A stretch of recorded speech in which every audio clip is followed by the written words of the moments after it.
Good morning and welcome to World News here on TVP World. I'm your host, Diana Skaya. The Ukrainian military said on Tuesday it shot down 76 out of a record high 188 drones launched by Russia overnight. A Russian overnight strike on critical infrastructure cut power to 70% of Ukraine's western Ternopil region. Our correspondent Oz Chatterjee is in Kiev and we're going to go to him right now. Hello, Oz. What's the latest developments that you can tell us on the situation?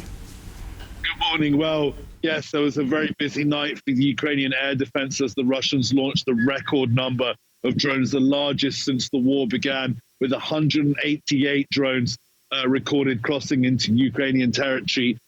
They also launched 4 Iskander-M ballistic missiles. Now, the Ukrainians claim that they shot down 76 of those drones, which is not a high number comparatively to their usual interception rates. However, they did also claim that 95 of those drones were down by electronic warfare measures. So again, it's been a relatively successful night for the Ukrainian air defense and electronic warfare brigades, but there was still damage reported in the western city of Ternopil, with, as you said, 70% or so of residents having their power cut. It's not just the power that was affected, also the water supplies were also impacted by this attack. So again, a really, really busy night for the Ukrainian air defense. Only on Monday did Zelensky put out another request for more air defenses from his partners. And the Russians have been going in this cycle of launching ever larger drone attacks, trying to saturate the skies, the air defenses, before launching large barrages of missile attacks. So this pattern has been repeating for weeks now of drone attacks before larger missile attacks that then try to target critical infrastructure. So a busy night for the Ukrainian air defense here in Ukraine. They'll be hoping for some respite tonight and that they won't keep seeing these record numbers of attacks launched on Ukrainian soil by Russia. Particularly in a harsh winter. Looking ahead, thank you so much, Oz Chatterjee, coming to us from Kiev in Ukraine. Officials from Kiev and NATO are set to meet later today. Now, among other issues, the gathering will discuss the recent escalation of the war in Ukraine. Now, the meeting was scheduled at the request of Ukraine. NATO and Ukrainian officials will discuss Russia's recent use of a hypersonic intermediate-range ballistic missile in Dnipro. Kiev sees the attack as a serious escalation. Moscow, on the other hand, has said that it struck Ukraine with an experimental weapon in response to Ukraine's use of Western long-range missiles to target Russia. A DHL cargo plane crashed into a residential area near Lithuania's capital, Vilnius, killing 1 crew member and sparking a fire on the ground Monday. Now, Lithuanian sources report that 3 others on board, including the pilot, survived. Our correspondent Yevgeny Rusakov was at the scene of the crash and has more. From what we know, it's 13 people that lived in this house, not 12 as confirmed previously, but 13 people were evacuated.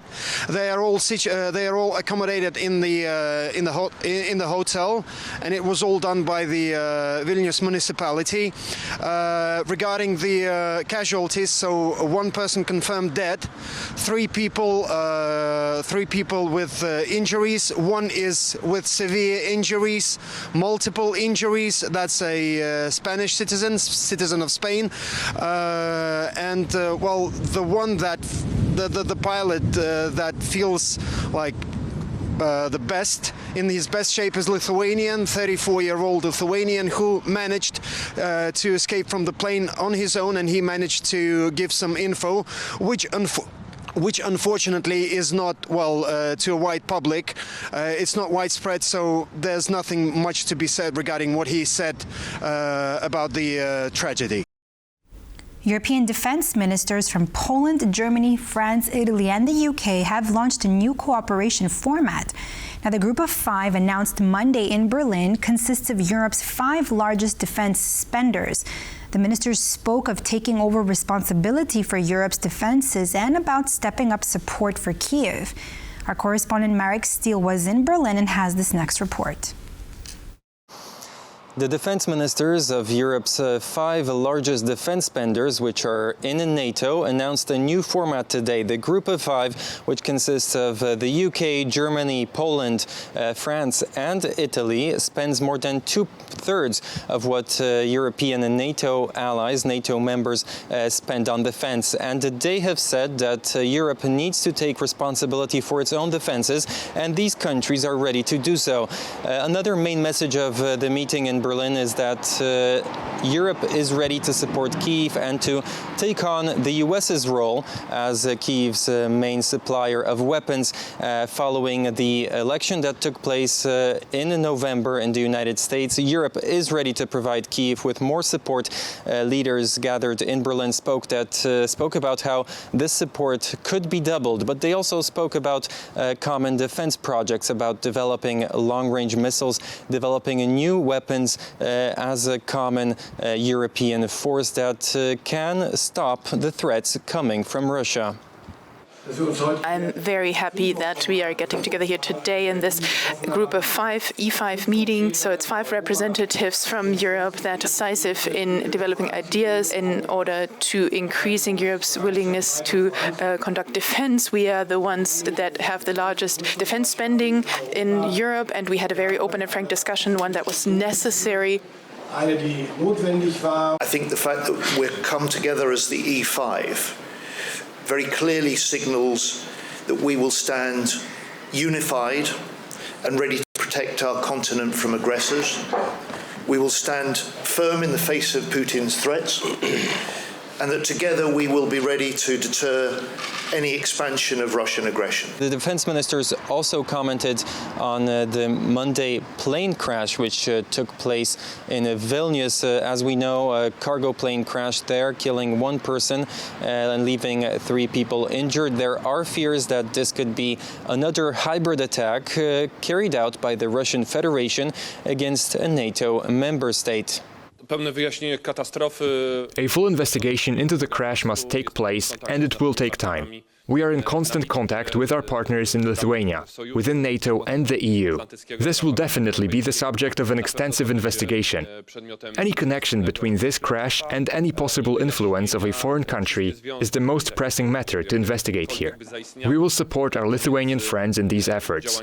Regardless of what happened in Vilnius today, all of our countries are under constant hybrid attack. The 2 most important messages coming from this meeting here in Berlin are that Europe is ready to take on the responsibility for its defenses. The 5 biggest defense spenders within European NATO members are ready to defend Europe, and these nations are also ready to provide Kyiv with as much weapons as it needs to win the war with Russia. The defense ministers established that this would not be a one-time thing, and this format would be continued, and the next meeting is scheduled to take place next year in Poland. Marek Steele, Berlin, TVP World. During a recent press briefing, U.S. National Security Communications Advisor John Kirby said that the United States is taking Russian threats against the Redzikovo missile defense base seriously. Now, his comments come amid suspected threats by Russian officials against U.S. allies in Central Europe. Now, speaking at a press conference on Monday afternoon, the U.S. official reaffirmed the Biden administration's commitment to ensuring the safety of Washington's partners in accordance with NATO's Article 5. Now, he said that the threats against the base in Redzikovo are taken with the utmost seriousness, and at the same time, the U.S. is determined to ensure the security of its military personnel stationed in Europe. His comment comes after Russian Foreign Ministry spokesperson Maria Zakharova suggested that the recently opened missile defense base is considered a priority target for Russia, and that the Kremlin sees it as directly contributing to raising the nuclear risk in Europe. Repairs on the underwater cable connecting Germany and Finland is underway. Now, the link was recently damaged along with other fiber optic cables between Lithuania and Sweden. Now, repair work on the cable may wrap up before the end of November, according to the company in charge of the works. It's still not clear, however, who was responsible for the damage to the 2 links in the Baltic Sea. Now, German and Swedish governments suspect sabotage. A Chinese ship which may be connected to the case is currently anchored near the Danish Straits.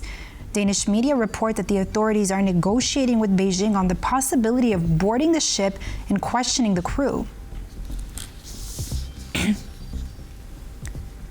Polish President Andrzej Duda is on a 3-day visit to Armenia. Now, arriving Monday, President Duda met with representatives of the Polish community in Armenia. Now, this morning, Duda held a one-on-one meeting with Armenian President Vahak Khachatryan and visited the Armenian Genocide Memorial Complex in Yerevan, accompanied by Armenia's Deputy Foreign Minister and Deputy Mayor of the capital.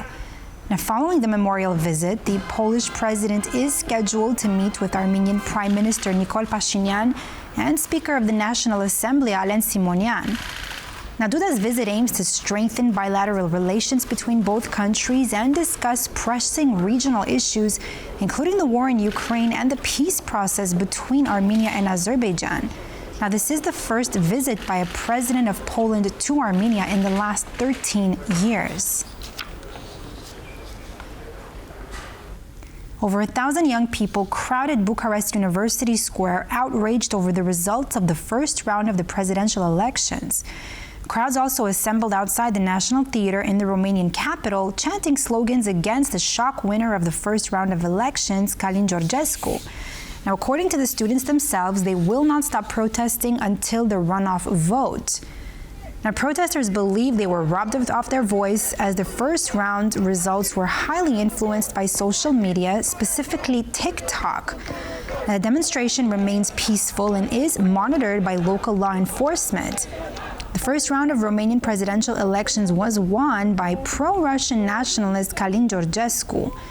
A strong campaign on social media put Georgescu ahead of his rival, Elena Lasconi, by some 2 percentage points.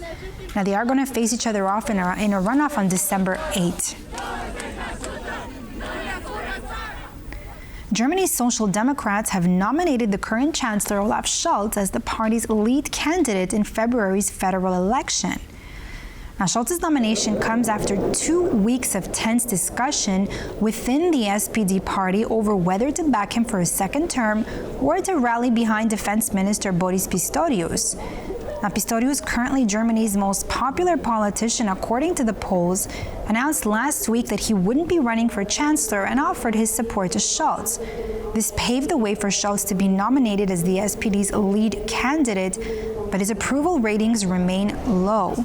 Scholz's candidacy must now be officially confirmed at the party conference on January 11, a mere formality.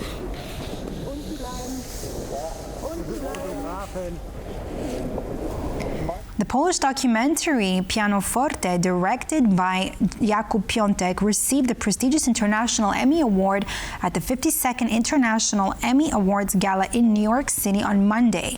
Now, the film tells the story of young pianists competing in the Friedrichshafen International Piano Competition held every 5 years in the Polish capital.